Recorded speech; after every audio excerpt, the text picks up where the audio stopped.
Last week, I faced a lot of criticism for my comments about historically black organizations, and our first guest was one of my loudest critics.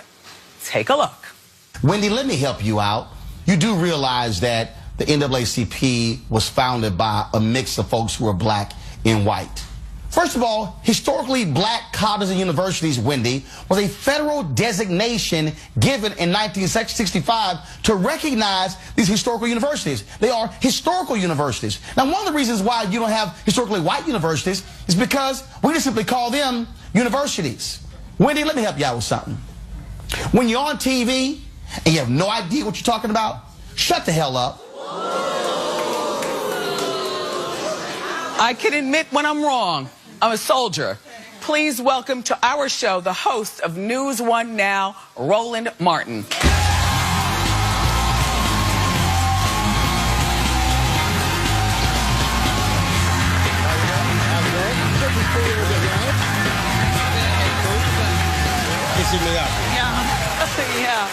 Yeah. I like your coloring. Well, you know, it's an alpha thing. Are you an alpha? Life member, absolutely. My dad, my brother, and my brother-in-law, alphas. Absolutely. Yes. And my brother, so. Yes. So, Roland, thank you for accepting my invitation. I called Roland over the weekend because I saw your, well, we already talked about this. I saw the rant. I wanted to reach out. I've never been scared, you know, to face being wrong. And we were talking on the phone for so long that I said, well, just come to the show. Come to educate us all. So first, I want to apologize. I want to apologize to everyone that I might have offended regarding my remarks. You know, apology, and I was wrong. So, Roland, help everyone understand why I was so wrong. Well, the reason I had such a visceral reaction is because that's often been the criticism of HBCUs in the NAACP and really African Americans. And so when folks say, well, why we need the NAACP? Well, I'll lay it to you like this here. The first slave came to America 1619. Emancipation Proclamation signed in 1863. 13th Amendment ratified in 1865. Reconstruction goes to 1877. Then there's this great compromise where Rutherford B. Hayes becomes president. They pull the troops out of the South. Jim Crow starts. So you now go through all the way through the 20th century. 1960s, Civil Rights Act, Voting Rights Act, Fair Housing Act. If you had to place a marker on when black folks have been technically fully free Americans, it's 1970. That's only 46 years. I'm 47. So that means I was born into an America where I wasn't technically a fully free African American, fully free American. And so black folks have been trying to force America to live up to its ideals of all men and women created equal. But the reality is that was nice on paper, but it hasn't been in reality. And so when it comes to our colleges, we couldn't go to those schools. Matter of fact, we couldn't read during slavery. You could be killed if you were found to be reading.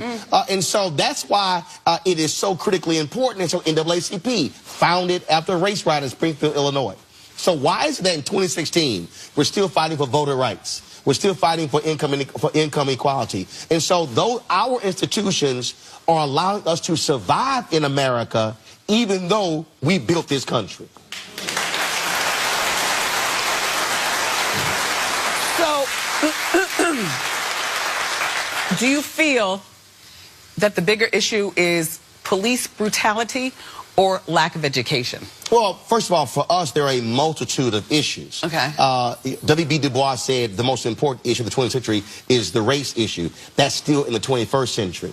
And so race is tied to everything. Race is embedded in the DNA of America. One of the great books out there is Gerald Horne's book dealing with the uprising in 1776, where he said the reason that the American Revolution took place, not because of the Tea Party and because of taxation without representation, he said the 13 colonies wanted to continue slavery and were afraid the British would outlaw it. We built this country. America became an economic power because of slavery. And so when you look at education, even though Brown versus Board of Education happened in '54, we still are trying. You just had a desegregation order to desegregate a school district in Mississippi a month ago. They've been fighting it since '54. HBCUs are still underfunded. In Maryland, there's a current lawsuit to get the state to fund more. So for me, education still is the most vital issue facing us because it's tied to income inequality, it's tied to folks who are in prison, it's tied to every critical issue. And so if we are getting educated, then we are on a much better path to being empowered, but we still should fight the other issues as well. But if you don't have an education, you screwed in America.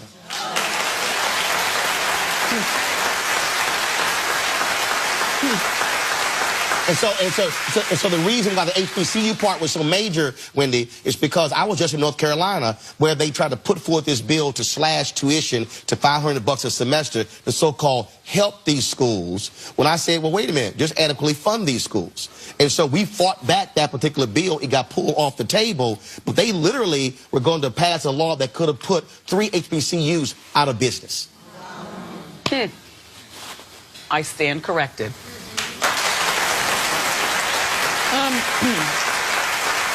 Now, as we know, the shootings in Baton Rouge and Minnesota were caught on camera.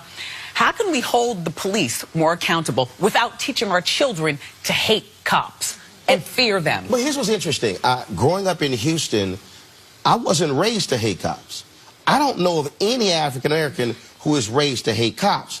The problem that we have in America is literally there is no accountability for cops. Less than 1% of cops involved in a shooting ends up being indicted. Less than 1%. Why? Because the blue wall?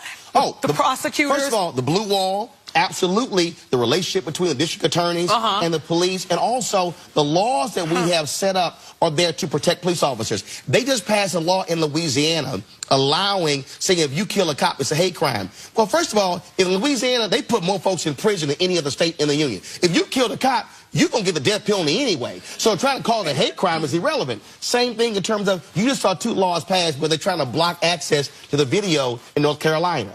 Saying that if the dash cam video and the body cam video, saying you have to get permission from the police chief or the sheriff to actually see the video. They don't want the level of accountability, and that's the problem. And so when cops say, oh, you know, why y'all attacking us? No, the problem is cops talk about don't snitch in the streets. The greatest don't snitch policy in America is in police departments. They don't want to talk.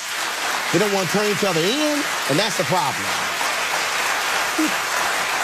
And the reason Black Lives Matter has been so successful is because they have forced the most rigorous discussion on police brutality and accountability in the history of America. We have never seen this level of discussion in America's history. You have to understand that you have to confront what's happening in this nation. 2, you have to say, change the laws. In New York, the Attorney General now investigates every police shooting because of an executive order. You can't have local DAs prosecuting cops because they are too close in a relationship. That has to change. I understand. One more thing I want to ask you. First of all, do you have children? No. Okay. But my wife and I have raised 6 of my nieces, so if you're paying for them, they're yours. Roland, what do we tell our young Black kids, boys or girls? Because my husband and I, we go through this constantly with Kevin. Before Trayvon, it's like, take the hood off. Don't put your hands in your pockets. You call an officer, officer, and sir. What do you tell them? The first thing you tell them is your job is to get home. Now, that's hard because, again, I go back to technically being a full American. You got the videos of white kids acting a fool, swinging on cops, and they get arrested, but Black kids swung on a cop, prepare to have a body bag and have a funeral. And so what we have to do is, first of all, again, we all have the talk, and that is how you behave, what you say, don't make any quick movements. Right. I mean, and it's literally say, basically, can I breathe? Right. I mean, is it okay that I can breathe? Right. But you go through all of that, but you also maintain your dignity. And that is, if I'm being treated badly by a cop, I'm going to get through that situation, but I'm looking at the cop number, I'm looking at the license plate, because I'm calling somebody after this is over. Yes. And I'm going to follow through to make sure that person gets punished for their behavior. Yes. But you got to get home. And that's hard. That's hard when you're being disrespected. Yeah. And you know you've been disrespected. But your first duty is to get home to mom and daddy or to your husband or your wife. By the way, I was at a drugstore, and it was very, very empty, and I was the only woman on the cosmetic aisle, but I was black, and not everybody knows who the hell Wendy is, right? And this literally was this week. And so all of a sudden, over the loudspeaker, true story, I heard, an associate in the cosmetics. I wasn't asking for a question. I know what that means. That's cue for black girls stealing. No, absolutely. So it happens all the time, all day. And we got to keep the conversation going. Thank you for schooling me and maybe some of my audience who didn't know. And thank you for being here. Appreciate it. It's Roland Martin, everybody. His show is called News One Now, and it airs weekdays at 7 a.m. on TV One. We'll be